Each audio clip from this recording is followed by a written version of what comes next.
Hey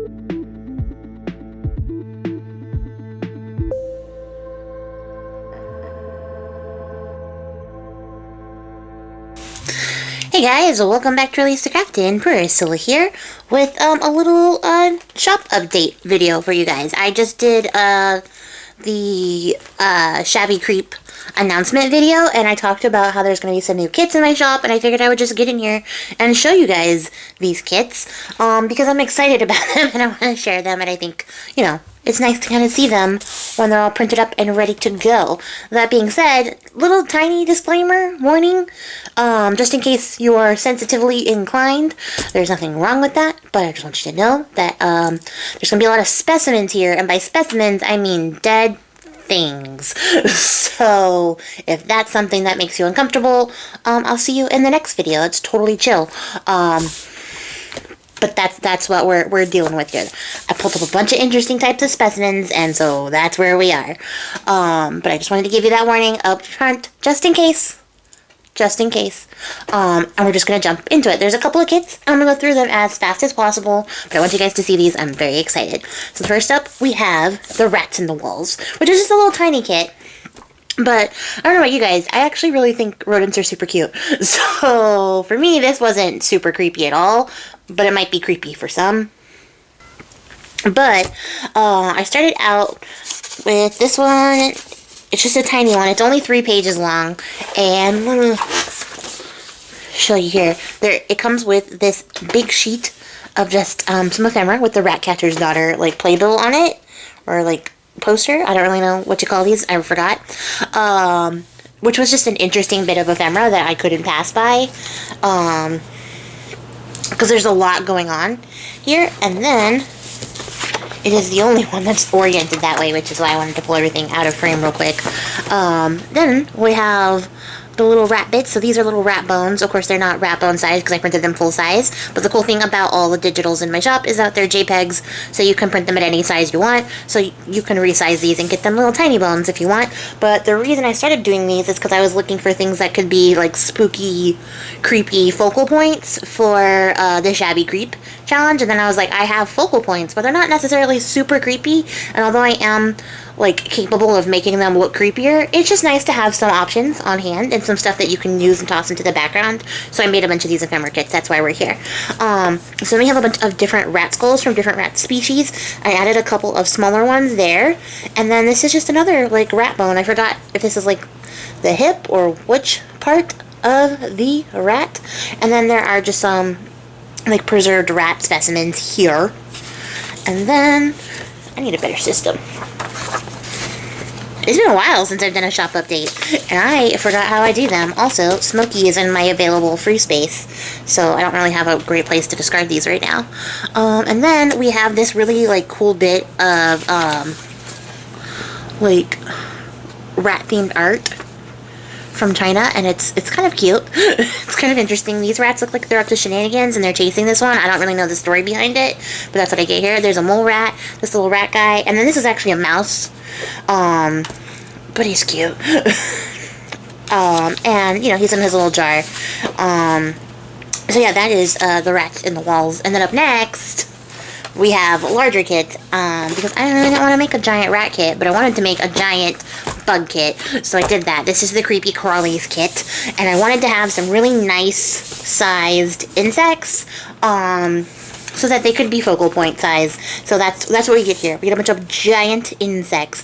And again, I just want to like state that these are specimens, so a lot of them have the pins in them. I couldn't remove that with my brain, but they don't really bother me. And also I think it just lends to like coming up with creative ways to like cover that if you're so inclined. But I think the pins make them kind of cool because then they look like they're pinned to the page. So there's a couple of these really nice giant things. And these are all flies. All of these are types of flies, which was surprising when I typed that in there. And then we have this really great doily with this spider web pattern and these little tiny spiders in here. Let me just... Can you see that? These little tiny spiders stitched in. And that is just so freaking cool. So yeah, I had to get that in here. So a really great little like piece there. And then there is this like photo. It's a photo of a ceiling in a building, and then there's like this really cool spiderweb pattern on there. So I thought that was just an interesting bit here. And these are still flies. These are more flies. Except this one's a wasp. These ones, flies. Because, I don't know about you guys, I didn't know flies came in all sorts of different interesting varieties. And, yeah, I was a little bit concerned, but it was okay. So we have some more flies here, and then there is like a damselfly in there somewhere, and there is, some, like, waspy hornet dudes. And, like, they're just so creepy and gross. And, like, I really love entomology. You guys know that because I have the entomology kits in my shop and stuff like that, and I come back to it a lot. So, of course, I had to make, like, a big ephemera pack of these. So we have some spiders, or we have some tarantulas, and we call them by their given name. And then this one has a couple of extra, little word cutouts to use, because I just thought it would be fun. I thought it worked well with the insect theme here. Look at this one's, like, little grabby hands. I hate that. I hate that so much. But I love this kit. I think it's just so great. It lives up to its name. It's definitely creepy and crawly. So there's another tarantula. And then in this one we have, like, a crab in a, like, it's like a preservation jar. But I just thought this was too cool. And it is a little bit creepy, and it gives a little bit of, like, creepy apothecary style. And then there is another bit of ephemera. This one has, like, a spider web with a little tiny spider in there. So I thought that was pretty neat. A nice little bit of vintage ephemera. And then this is another type of crab. It's like it's not a sea spider, but it looks like a freaking spider. And I just thought all these legs was, like, really alien and gross. So yeah, we got that one too. And this is a type of millipede or centipede. There's more of them in here, so we'll come back to it, but I can't remember what variety this one was in particular. I just know that it looks weird. And that's what we have. And then we have this, like, bit of, like, political vintage art. It's supposed to be about a blue bottle fly in a web. So there's, like, these guys. There's, like, these little, like, dude heads on here. I don't know enough about this particular bit of political commentary to, like, understand what's happening. But I thought it was really interesting and a little weird. And so perfect for what we had going on. So we have some more tarantulas. And then here we have a millipede. Why don't I remember? I just did this, like, seconds ago. Not seconds, but, like, recently. And I cannot remember the difference now. And that's upsetting. And then we have this, like, little watercolor image of a spider. And some more words to go with it. And then we have a page of centipedes and millipedes. And I think these are centipedes and these are millipedes. Or vice versa. Centipede, millipede. I think that's right. I think that's right. I'll look at it up afterwards and then be ashamed of myself for not remembering. And then we have some little beetle bugs also as well. And like I said, these are big, right? Because I wanted them to be focal point size. But you can resize them because they're JPEGs. And use them at any size you want. So if you want them to be little tiny background dudes, just print them smaller. And then we have a nice variety of beetle bugs.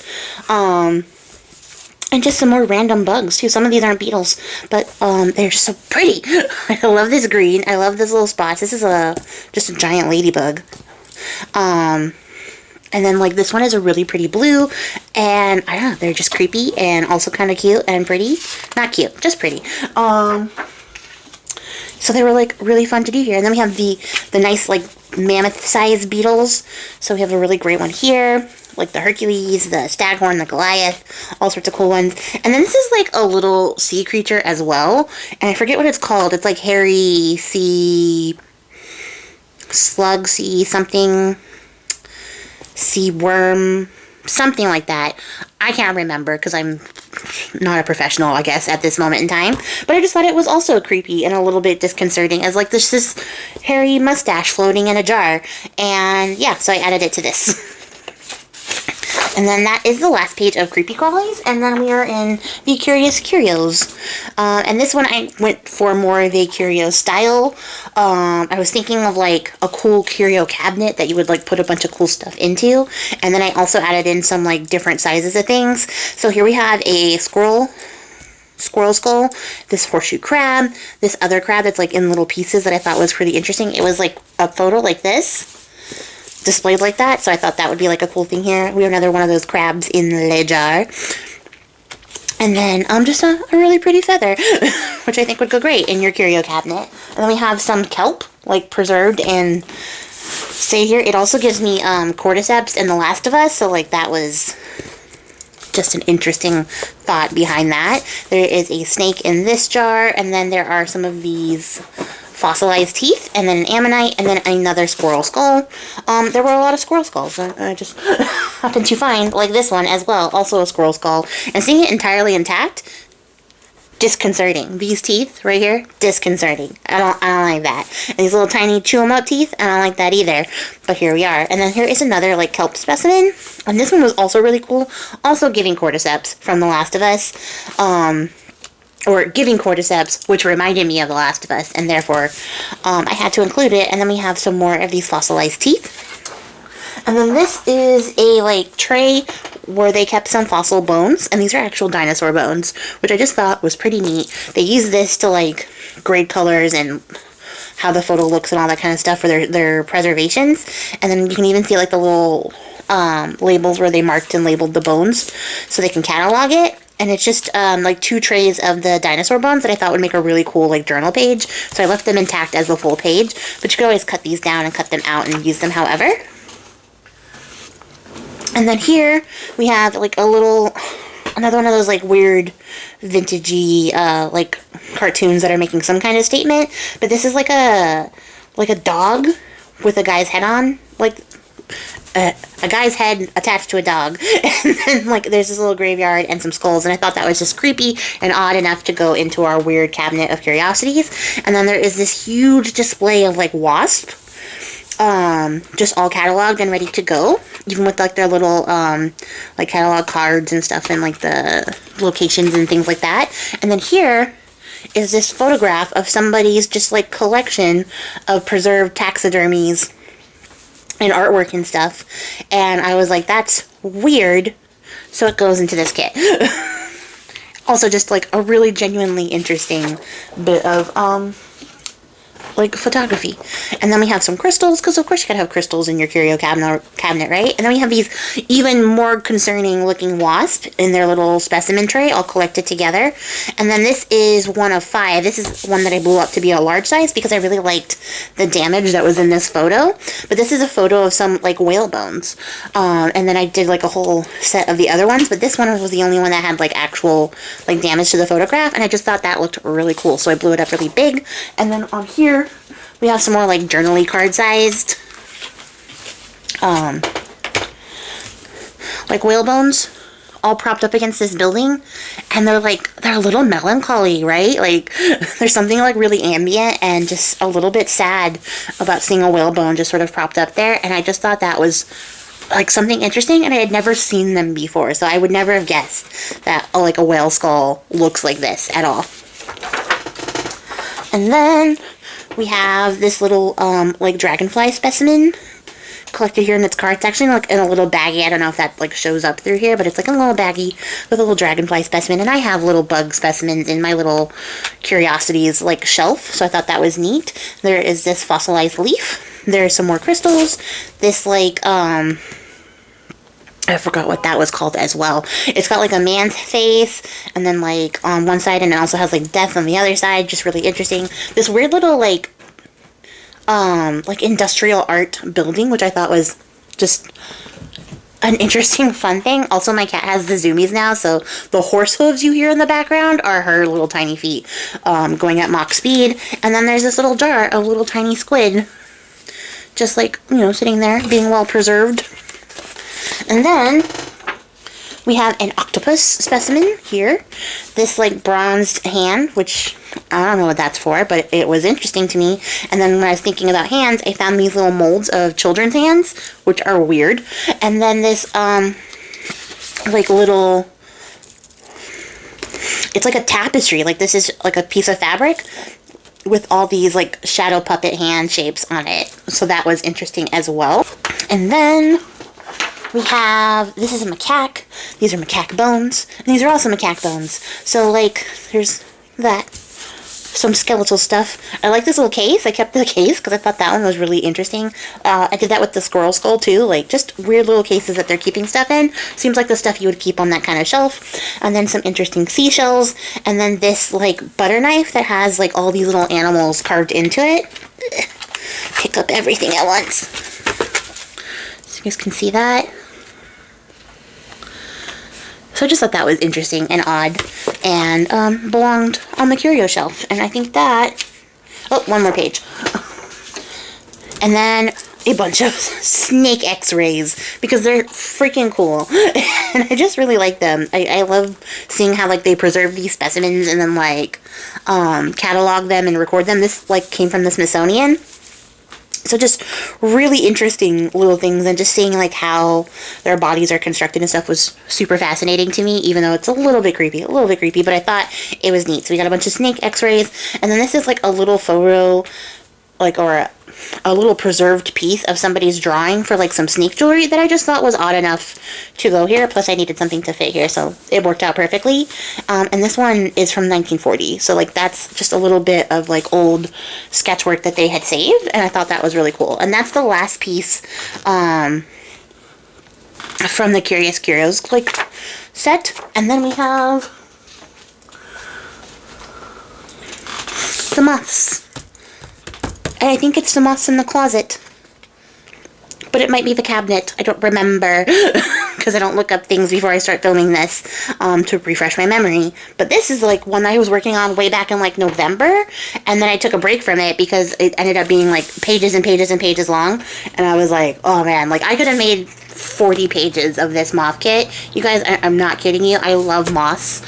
So like I could have kept doing it, but I was like, just get together what you have. You can always make a part 2 and come back to it later, but it was getting a little bit overwhelming. So I wrapped up what I had and then, you know, polished that off so I could get that here for you guys today. So the first page is this lovely, lovely photograph of an old preserved specimen of a Luna moth. And I love how it is. It's from 1956.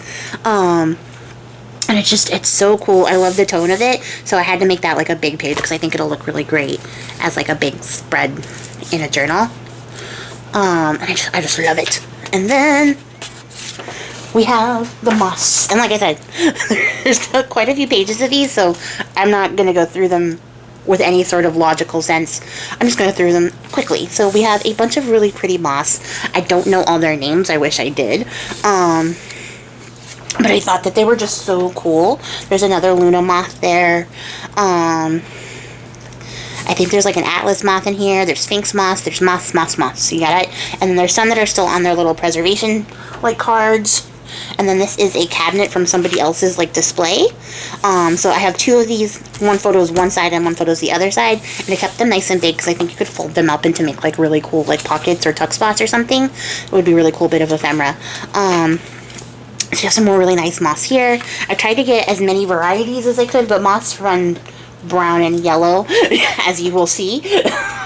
So they're not that many that are super colorful, but I tried to get as many varieties as I could. So you have some more of these great ones here. And then the other side of that photograph of a case of somebody else's collection.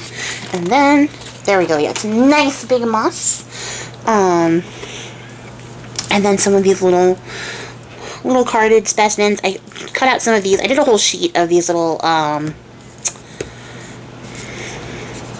specimen information cards because I just thought that they were so neat and could be used in a bunch of different ways.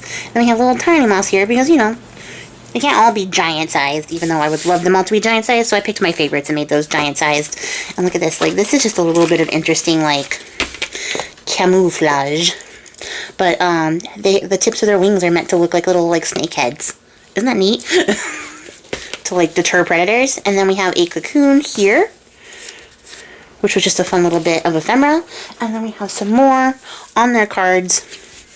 They run in the, like, white to yellow, orange stage a lot. So a lot of them are going to look this way. This is another, like, cocoon that I just thought was super interesting because it looks like it's just a bunch of rosemary, like, packed around like dirt. And I think that's the idea, is it's supposed to look like something discarded and left behind so predators don't come for it. But this page is great. I love this because you can cut this whole section out and use this as like one piece, or fussy cut around the rest of these, or even try to like cut some of them out in some interesting like freeform shapes.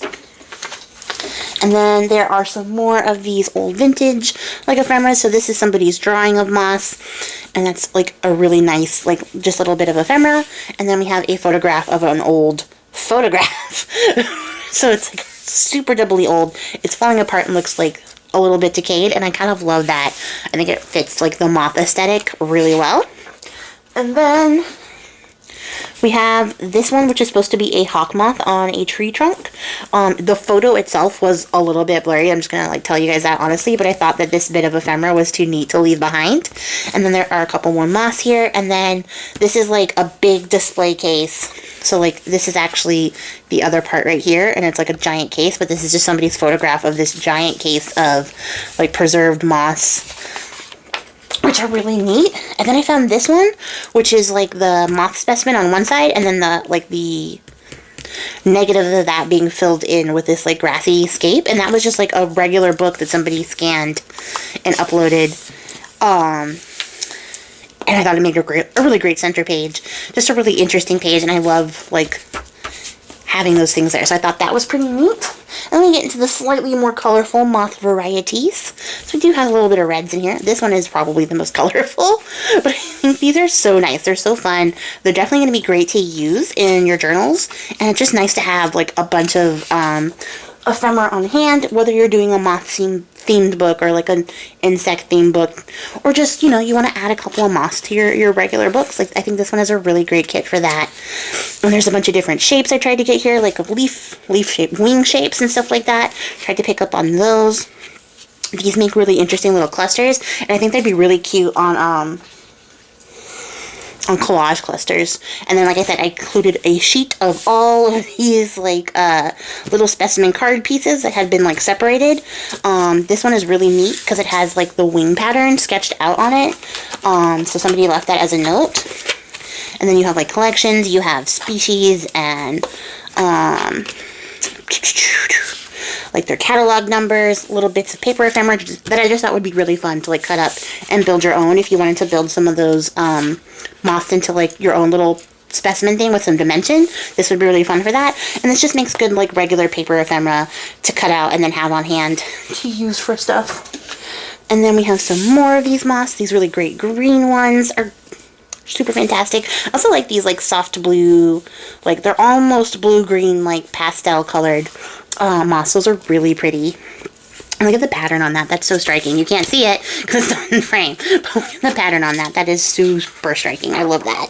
And then, yeah, we're back with the rest. So that's the last page of the moth kit. And that is everything that I have added to my shop. I hope that you guys enjoy.